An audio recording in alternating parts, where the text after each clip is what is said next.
के पुत्र हैं श्रृंगी ऋषि, जिनका श्राप लगा है कि तक्षक नाग के काटने से 7वें दिन उनकी मृत्यु हो जाएगी।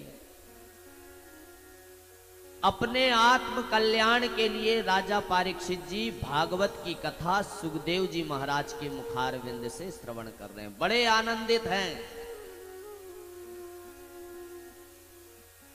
राजा परीक्षित के पास तो 7 दिन है, पर हमारे पास तो कोई गारंटी नहीं। राजा परीक्षित को तो 7 दिन के बाद 7वें दिन मरने का श्राप लगा है। इसका मतलब कि वो बीच में मरने वाले नहीं है, 7वें दिन मरेंगे। पर हमारे पास कोई गारंटी है कि हमारी आयु कब तक है, कितनी है? एक क्षण का कोई भरोसा नहीं है। कल का सूर्य हम देख पाए ना देख पाए, कोई गारंटी नहीं।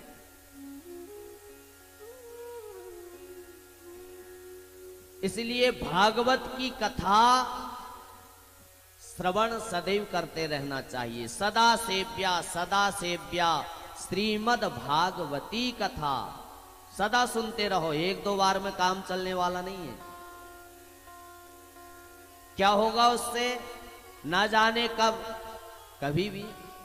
यस्य स्मरण मात्रेण हरिश्चित्तम समाश्रये, कभी ना कभी ना जाने कब वो हरि हमारे चित्त से चिपक जाएगा और हमारा ये मानव जीवन धन्य हो जाएगा। इसलिए सदैव सुनते रहो।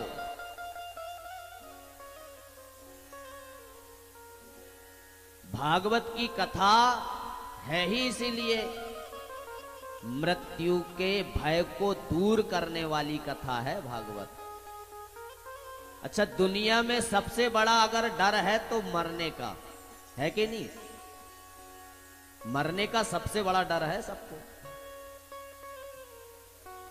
तो ये भागवत की जो कथा है ना, ये मरना तो सबको है, ये सब जानते हैं, लेकिन फिर भी भय है। तो ये भागवत की कथा मृत्यु के भय को ही दूर करने वाली है। काल व्याल मुखग्रास त्रास निर्णात हेतवे, हम सब काल के गाल में बैठे हुए हैं। ना जाने वो काल रूपी अजगर कब अपना मुख बंद कर लेगा और हम उसके ग्रास बन जाएंगे। तो पहले से तैयारी कर लो। जाना तो एक ना एक दिन सबको है।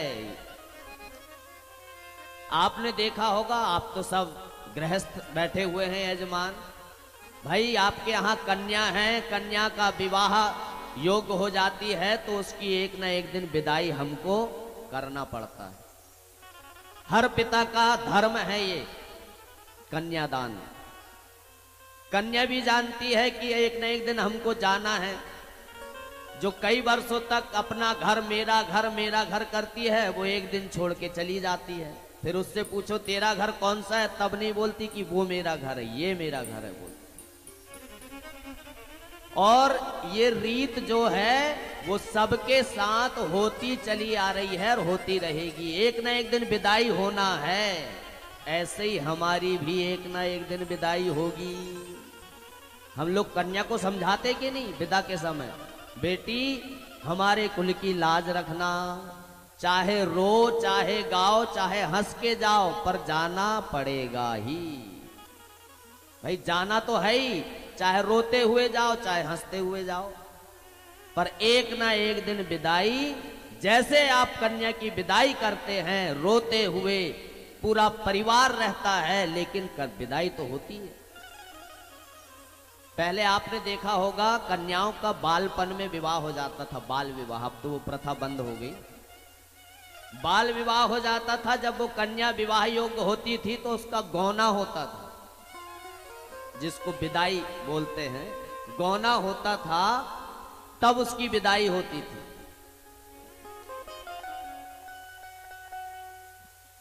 और उस समय चाहे कितने ही दुख मनाओ रो, लेकिन विदाई तो होती है। तो ऐसे ही हमारी भी, जैसे पति के लिए हमारी कन्या की विदाई हम करते हैं, ऐसे हमारे भी पति हैं जगतपति भगवान।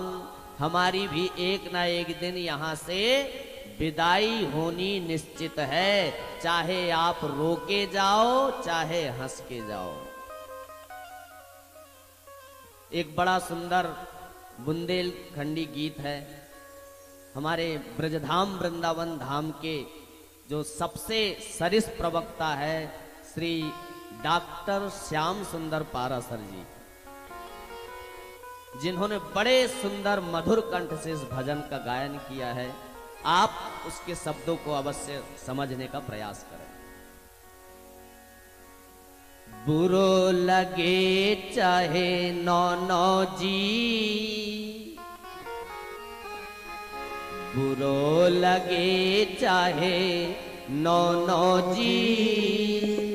नौनो का मतलब अच्छा है ना, बुरा लगे चाहे अच्छा लगे। बुरो लगे चाहे नौनो जी, एक दिन गौनो होनो जी। बुरो लगे चाहे नौनो जी, एक दिन गौनो होनो जी। बुरो लगे चाहे नौनो जी, एक दिन गौनो होनो जी। बुरो लगे चाहे नौनो जी, एक दिन गौनो होनो जी। बुरो लगे चाहे नौनो जी, एक दिन गौनो होनो जी। आए बउआ लौटत नहीं हाँ, आए बउआ लौटत नहीं हाँ। जब लिबउआ आएंगे ना दूध, तो वो वापिस नहीं लौटते, फिर तो उनके साथ आपको जाना ही पड़ेगा। फिर कोई बहाना नहीं, कुछ भी रख दो वहां पर ये घूसखोरी नहीं चलती कि 2 दिन बाद आ जाना, 1 घंटे बाद आ जाना, अभी तैयारी नहीं है। जिस दिन वो लिबउआ आए तो आपकी तैयारी हो अथवा ना हो, आपको तुरंत साथ में जाना पड़ेगा। आइल बउआ लौटत नहीं हाँ, आइल बउआ लौटत नहीं हाँ, आइल बउआ लौटत नहीं हाँ। चाहे तौल दो सोनो जी, जय जय। चाहे तौल दो सोनो जी, एक दिन गौनो होनो जी। बुरो लगे चाहे नौनो जी, जय जय। एक दिन गौनो होनो जी। बुरो लगे चाहे नौनो जी, एक दिन गौनो होने जी। श्री राधे जय हो। हरि बोल। ताली बजाते हुए भाव के साथ जरा।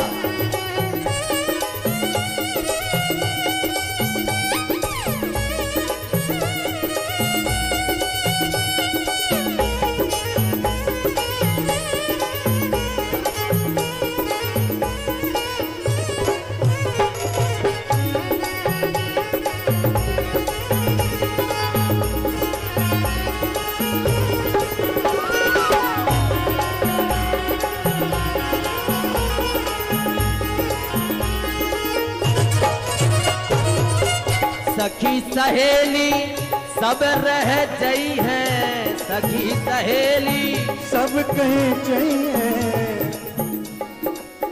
संगी साथी सब रह गई है, संगी साथी सब रह गई है। जो आपका परिवार है, समाज है, व्यवहार है, सब यही छूट जाते हैं। अकेले आए थे, अकेले ही जाना पड़ता है, हमारे साथ कोई जाने वाला नहीं होता। संगी साथी सब रह गई है, संगी साथी सब कह गई है, संगी साथी सब रह गई है, संगी साथी सब रह गई है।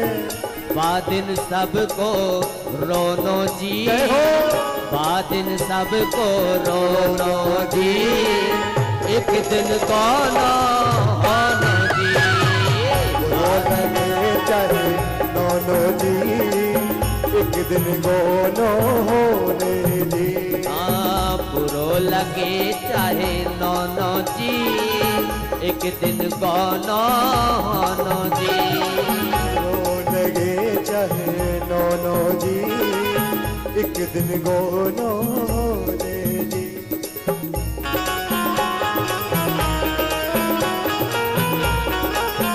जय हो श्री राधे।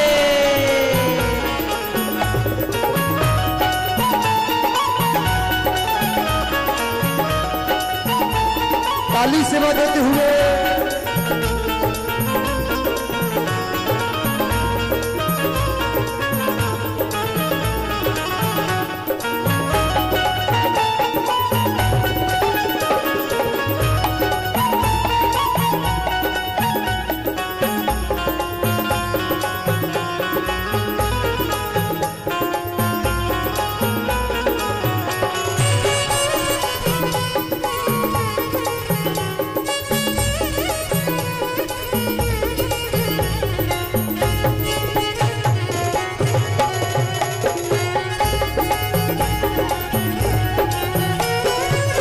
कहते कबीर सुनो भाई साधो, कहते कबीर सुनो भाई साधो, कहते कबीर सुनो भाई साधो, कहते कबीर सुनो भाई साधो, सुनो भाई साधो, सुनो भाई साधो, सुनो भाई साधो, सुनो भाई साधो। कहते कबीर सुनो भाई साधो, कहते कबीर सुनो भाई साधो, ले चल हो नो जी, ले चल हो नो जी, एक दिन गाना होना जी। ले चल हो नो जी, एक दिन गाना होना जी। बुरो लगे चाहे नौनो जी, एक दिन गाना होना जी। बुरो लगे चाहे नौनो जी, एक दिन गाना होना जी। एक दिन गाना होना जी, एक दिन गाना होना जी, एक दिन गाना होना जी, एक दिन गाना होना जी।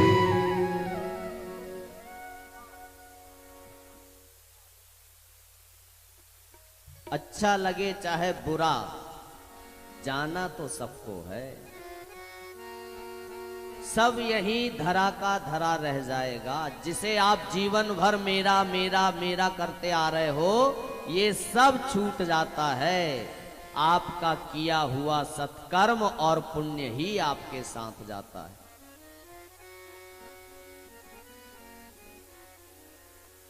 मृत्यु के भय को समाप्त करने वाली कथा राजा परीक्षित जी सुखदेव जी महाराज के मुखारविंद से श्रवण कर रहे हैं।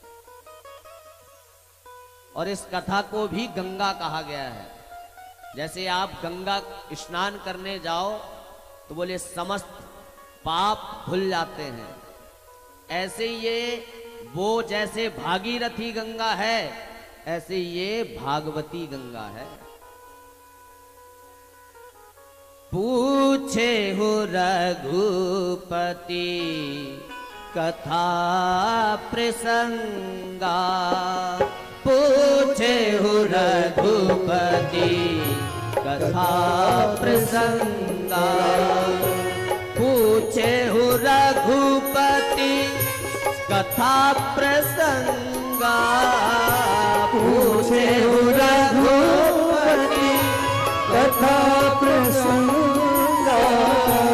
सकल लोक जग पावनी गंगा, सकल लोक जग पावनी गंगा।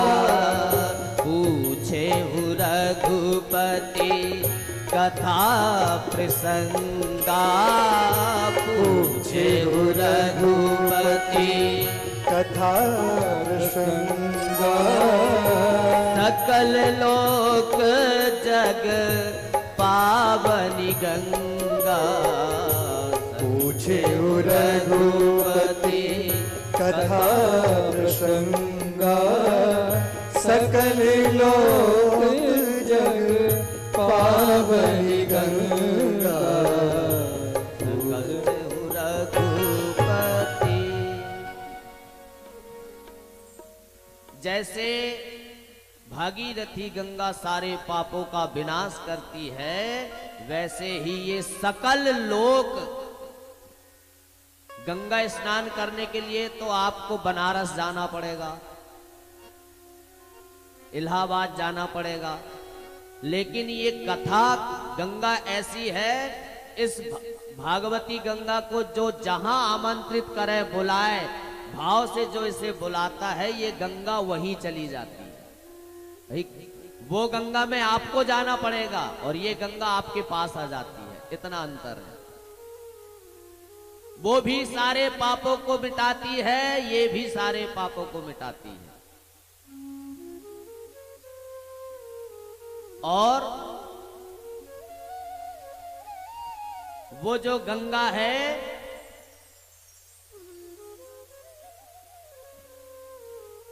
आपके सारे पापों को नष्ट करके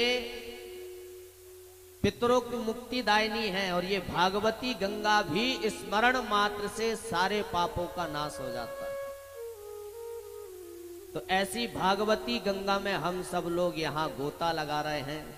बड़े आनंद के साथ भागवती गंगा में आप स्नान करें। आप गंगा जी में अगर स्नान करने जाते हैं ना, तो गंगा जी का बड़ा तेज प्रवाह रहता है। वहां तो डर रहता है कि आप ज्यादा आगे नहीं जा सकते, उसमें ज्यादा डूब नहीं सकते, भय है अगर जरा सी असावधानी हुई तो आप बह जाओगे।